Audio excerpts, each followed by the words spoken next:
Please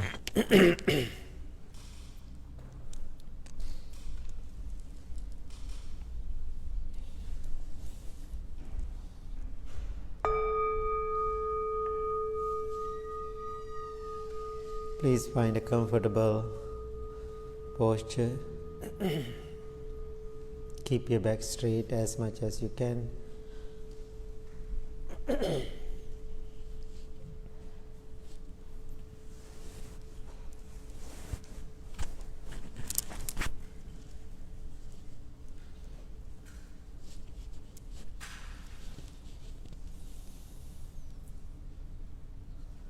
Gently close your eyes.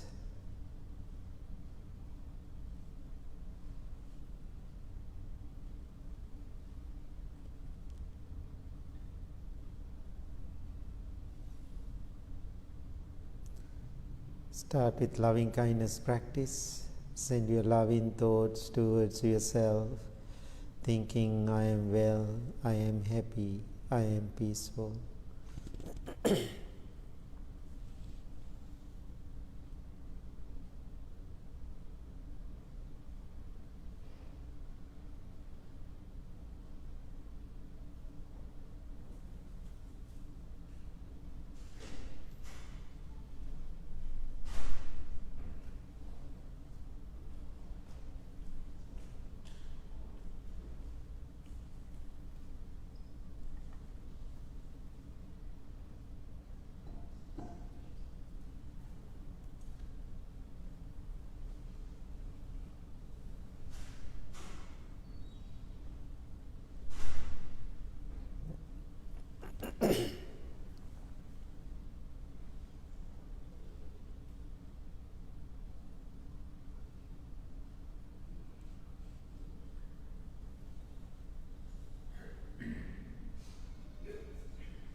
Now send your loving thoughts towards your family. May all of my family members be well, be happy, be peaceful. Remember, just having this thought in your mind is very powerful practice. Therefore, in this moment when you are repeating these words, you are setting your intention for your practice. May all of my family members be well, be happy, be peaceful.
Now send your loving thoughts towards whole world. May all living beings be well, be happy, be peaceful.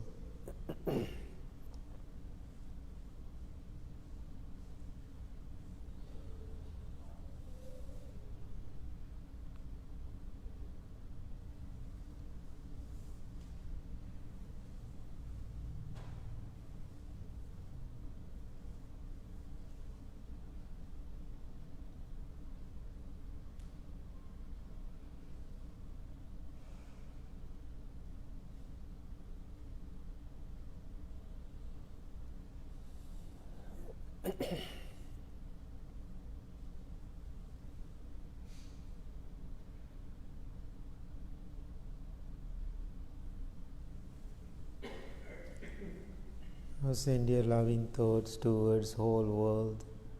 May all living beings be well, be happy, be peaceful.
Now slowly turn your attention to your breath.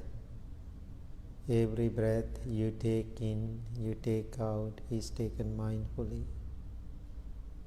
Focus on your natural, ordinary breaths.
No need to repress your thoughts.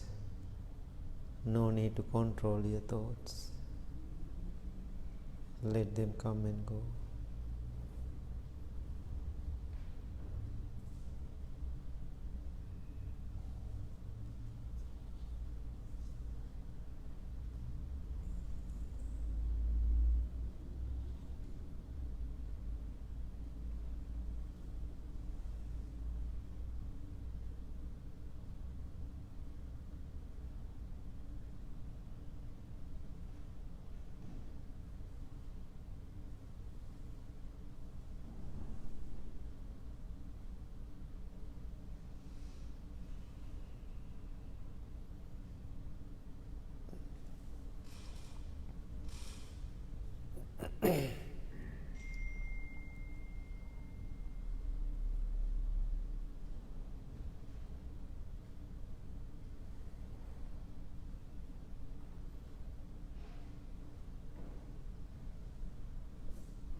Mind wanders. That is the nature of the mind. No need to make any rules for your mind. Be observer.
Now observe your mind, observe your body.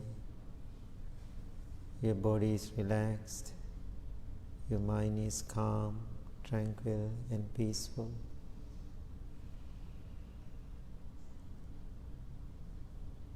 Make a strong determination to practice every day, regularly, with diligence and patience.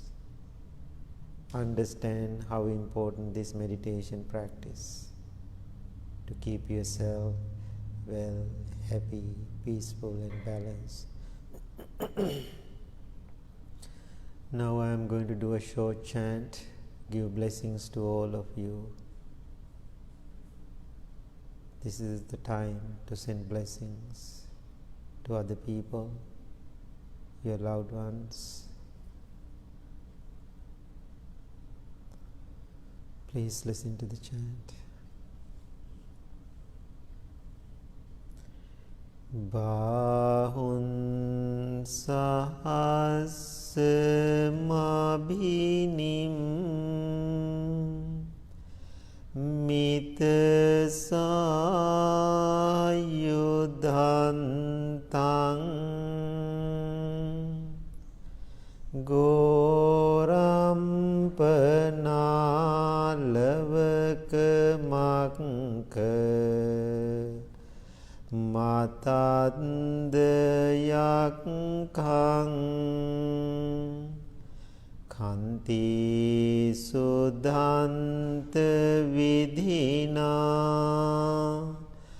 jitva munindo tante jasa bhavatu te jaya mangalani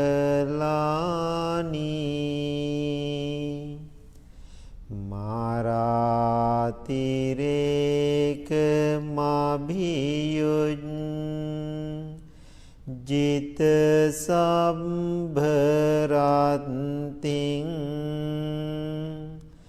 ghoram panalavakamaka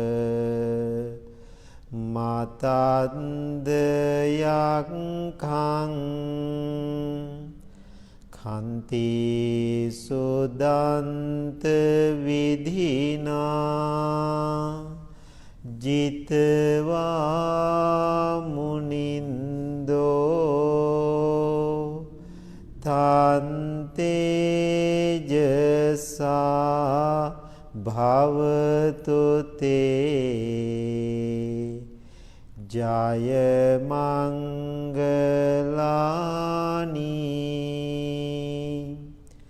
Nalagiring Gajavarang Atimanta Bhutang Davangi Changka Masaniva Sudarunantang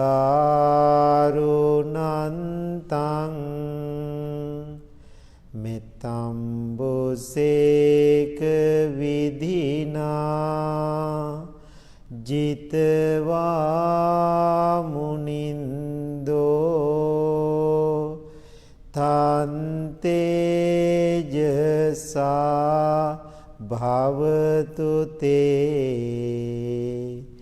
Jaya Mangalani.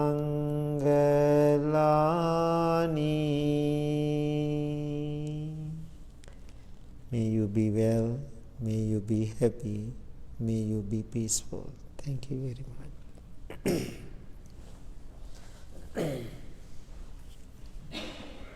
Okay, good morning. Okay, I remember I returned to the temple after my traveling March 9th. After that I didn't go any places. Now I am home, March 9th to today. So even beginning of the year when I am traveling, I was in Europe, then I came home, then I am traveling around the country. COVID just started. Still people are talking about it, flying, people are wearing the mask. I saw a couple of people always cleaning the airplane seats and wipes, and I saw all those things. Then I started to do all those things, very concerned, where I touch, I do not touch my eyes, and so concerned. Now 6 months later, I'm asking you too, how about now? 6 months later? I know still we are so concerned. In the beginning and now, do you see anything difference? Your behaviors? What are the difference? Other than forgetting my mask. Some people are not wearing masks.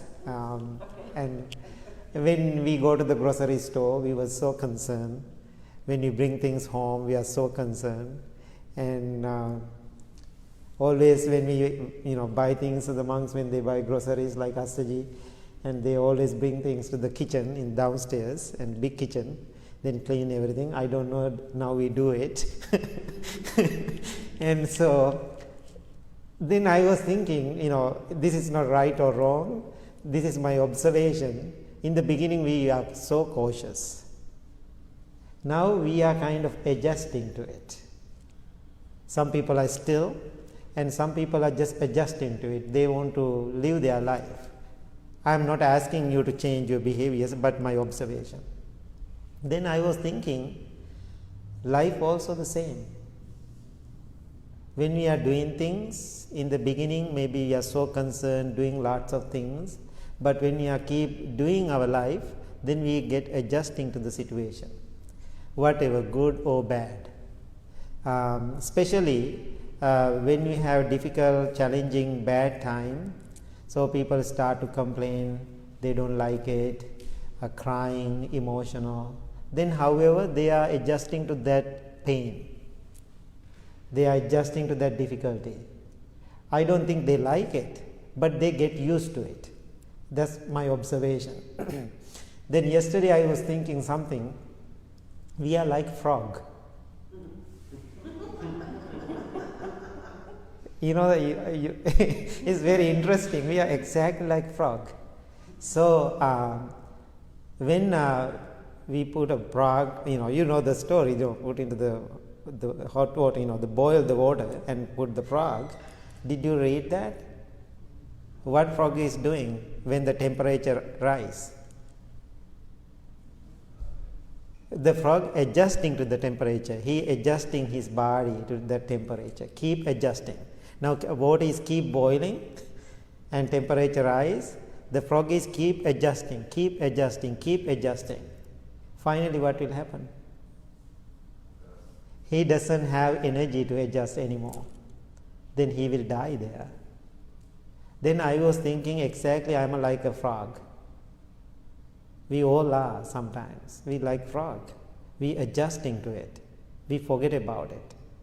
Maybe we are enjoying that warmth and that temperature. Oh, it's a kind of hot bath. That's what maybe frog is thinking.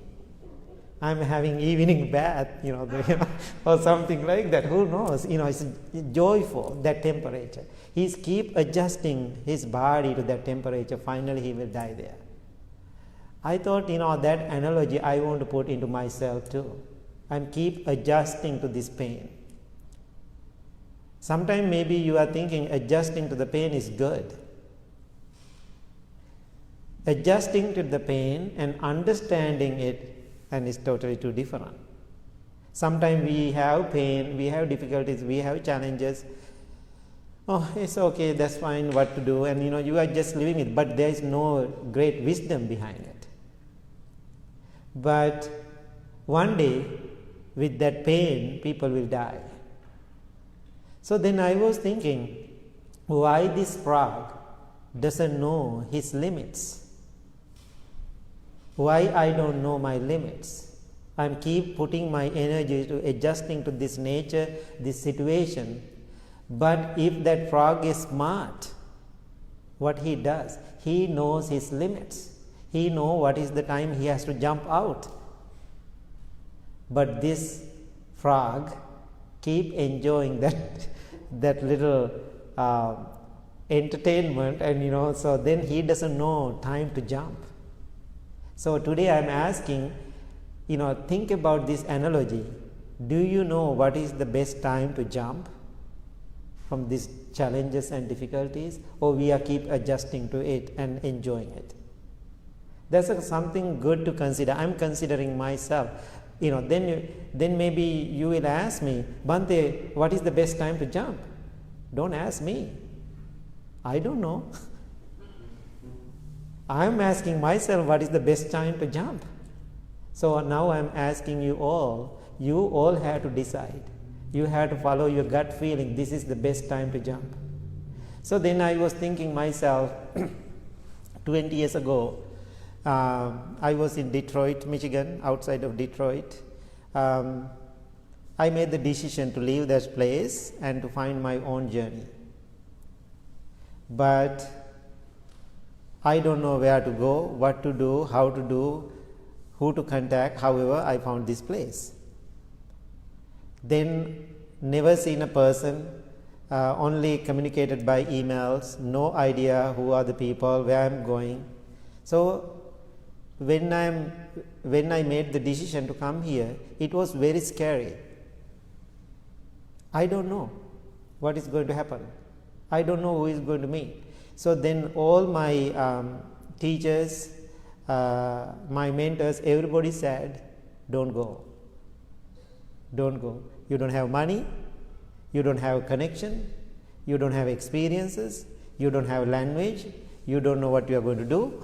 Don't go. You are taking the risk of your life being in a foreign country. You understand, when you go to a foreign country, you can speak the language. How do you feel? You feel like helpless. You don't know what to do, what is the best thing. So anyway, it was very scary to me. Everybody was against me with love, don't go. In the last minute, after I put all my stuff into my car, I had an old car, I'm ready to drive to Chicago here. So one of my teachers and came to the car and said, even you announce to people you are planning to leave, now you can change your mind. Put everything back to the house and stay here. Don't go. You are taking a risk.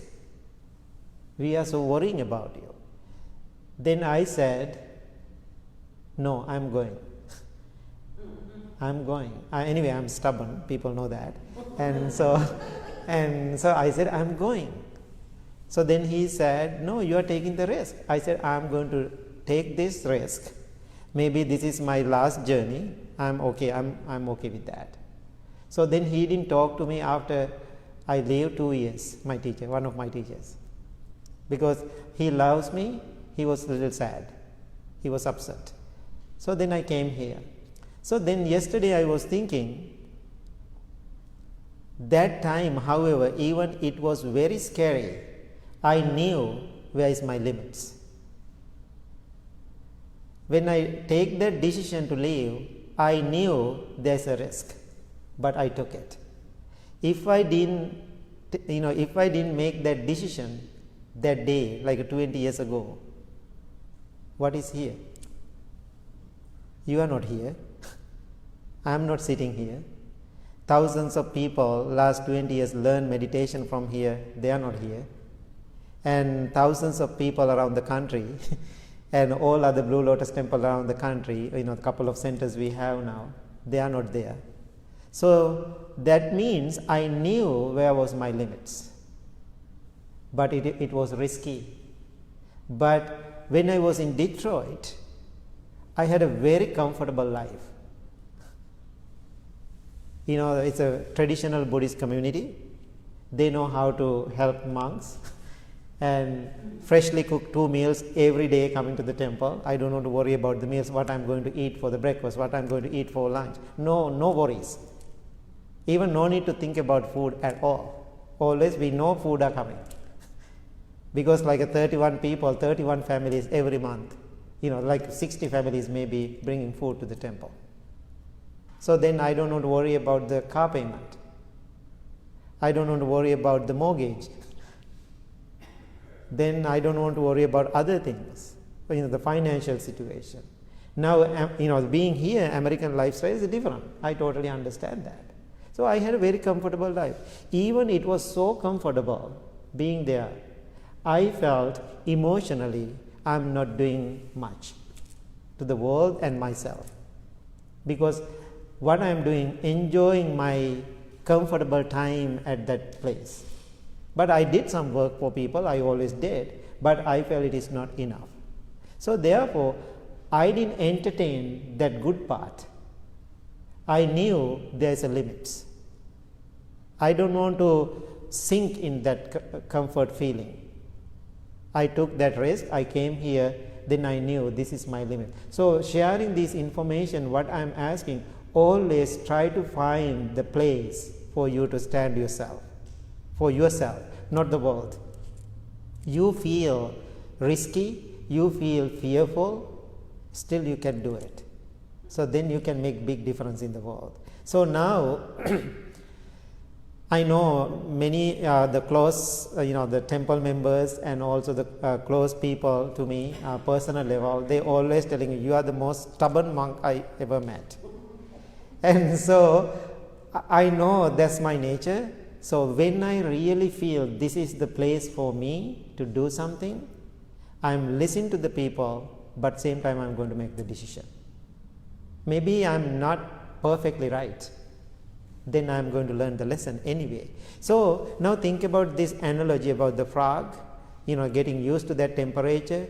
He doesn't know his limits. Finally, what will happen? In that comfort zone, he will die. So therefore, I am asking you, when we have all the problems and difficulties in your life, don't get used to it. Then don't die there. So what I am asking, get used to it with wisdom, understanding, something profound, something powerful. So then you can learn something beautiful from it. Then what will happen? Then you can live like a lotus flower. Then yesterday I was walking, then I saw a little lotus, or I think it is lotus. So then I was thinking, this lotus flower, think about the nature of the lotus flower. Lotus flower has 2 lives. One life is inside the water and inside the mud. One life. Other life, lotus flower coming to the world and blooming to the world, above the water, above the mud. That's another life. There's 2 lives. So when we have a lotus plant, do you see lotus flower is there? Sometimes there is a plant but there is no flower. But I say, no, this is a lotus plant, there is a lotus flower. Then you say, no, Bhante, there is no lotus flower, just a plant. No, I said, no, there is a flower. Then you say, no, there is no flowers, just a plant. I said, inside that plant there is a flower. Then you say, no, I don't see it, but it is there.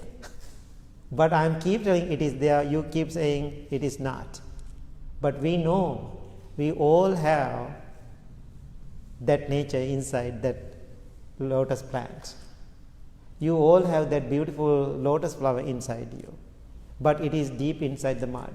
It's a proper environment, it will grow. Now this lotus flower grow, then what will happen? Then lotus flower, after it's grow to the world, then I was thinking, because we are so used to this lotus flower, it has a two lifestyle after open to the world. One lifestyle is in the morning. What is the morning lifestyle? Sunrise, then lotus flower open. So beautiful, giving the hand, giving the power to the world. In the evening, sunset, lotus flower close. There's another lifestyle. Then lotus flower know what time I have to open, what time I have to stay close. Then the lotus flower, he knows how to survive in the world. Time to stay open and time stay close. So I think this lotus flower analogy helping a lot for us to understand about life. So sometimes we can be very open and talk to people. Sometimes we have to stay close. It is very important.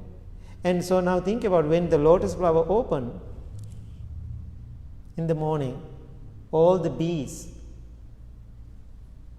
will come to the flower to get the nectar. When the sunset, what will happen? What they have to do? They have to leave the flower. If they are not leaving the flower, what will happen?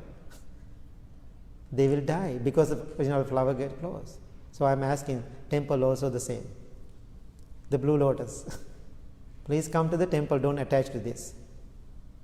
Don't come to the temple, don't ask me permanent residency here. Don't look for the citizenship.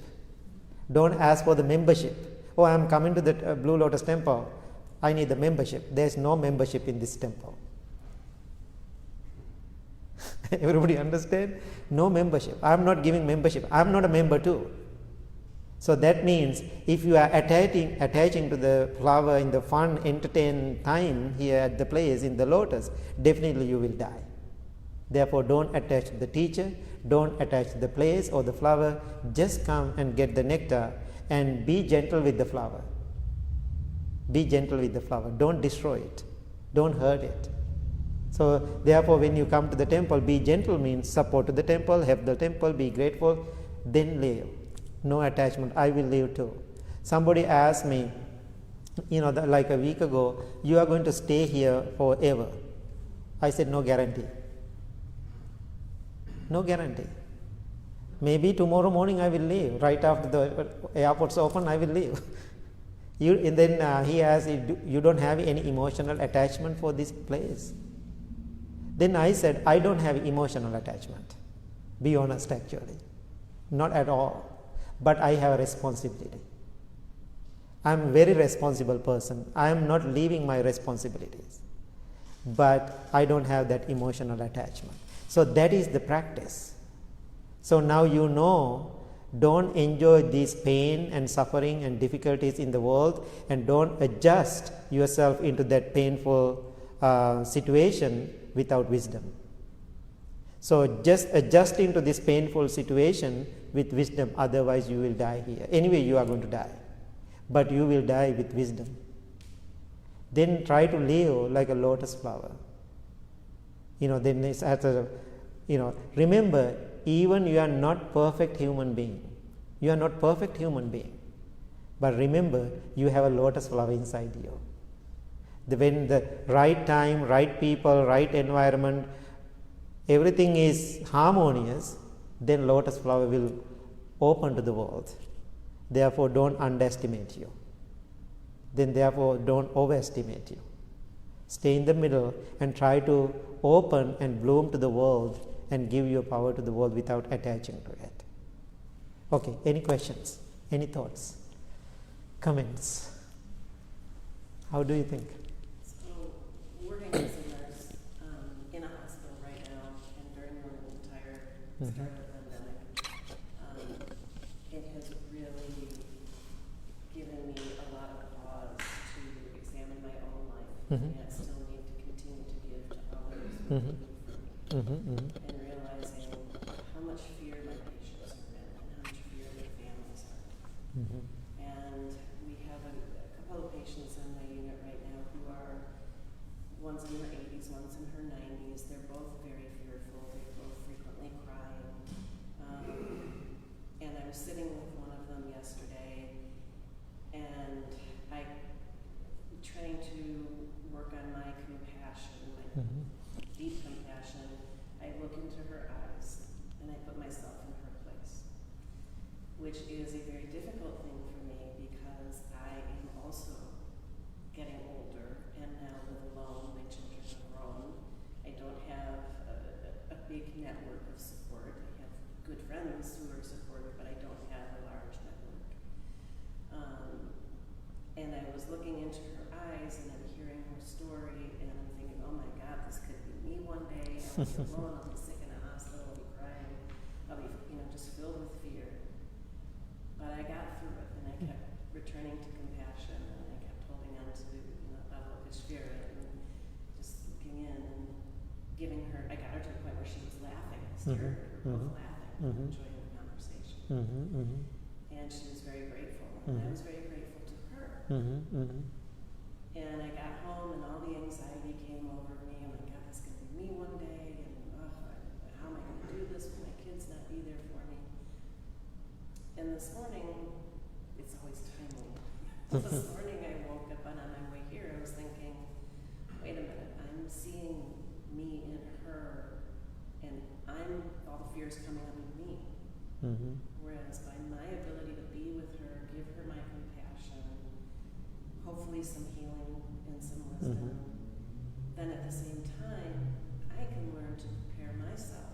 Right. So they don't end up boiling in the water. Right. When I am in my 70s or 80s or 90s, I hope that I'm well enough to have some control and awareness of what's going on in my life, so I can actually use that gift of her. Yeah, I think that's a great experience. So this is my experience. This is what I do. When I see somebody is dying, I'm dying with them. That's what I prepare myself. I know I cannot control that death. I cannot control my death too. When I see somebody is dying, I'm dying with that person. So that means what you did, you become that person, so then you can see yourself there. So, but prepare yourself. When you do those things, you have to have lots of awareness. Otherwise, we become a frog. It makes sense? If we are not wise enough, you become a frog. So because my whole life as a monk, I always go when people are dying. So it is very common for me to see it. And the sick people is very common. So always I go and touch them like a nurse, right? It's very natural to me. But every time when I hear, I always put myself into the situation. Now my parents are aging. My sister keep calling me and updating because we both are taking, they're taking care of them. So she's sometimes complaining because she's the one, in person, handling my mother, handling my father. Sometimes it's painful because I can give advice from here, right? When she's, really complaining about something, I said, how about you see yourself as my mom now? One day, next 20, 30 years, you will be like that too. Then right after I say that, she's calming down because she sees herself there. So I think, every situation in the world, whatever going through in our life, You put yourself into the situation, get into that shoe, then you will see yourself. It's so beautiful way to learn. Otherwise, no need to sit 1 hour and meditate and try to understand that. Middle of nowhere, if you can use your eyes and your 5 senses wisely, mindfully, you can learn all those things every second, every minute that teaching is there. So my evening time, I always try to walk like 7, 8, 10 miles.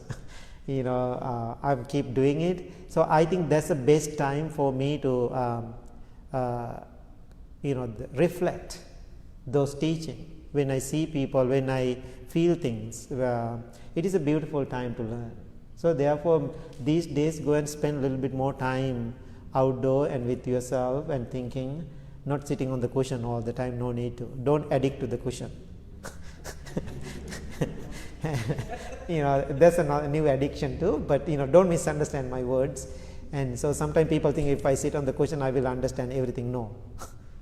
And so please go and enjoy your life wherever you go, and same time bring that awareness to your thinking process. Anything else? Any other thoughts? Any comments, concerns, questions, anything? How are you doing, everybody? How are you doing? Everybody's doing okay?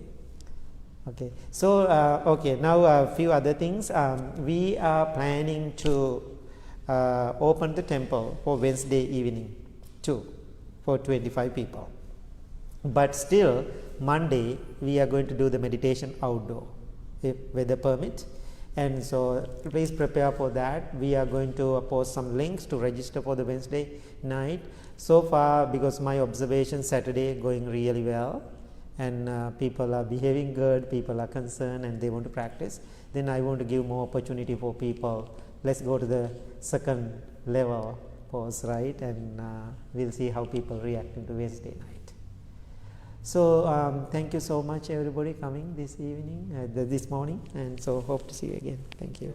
Thank you.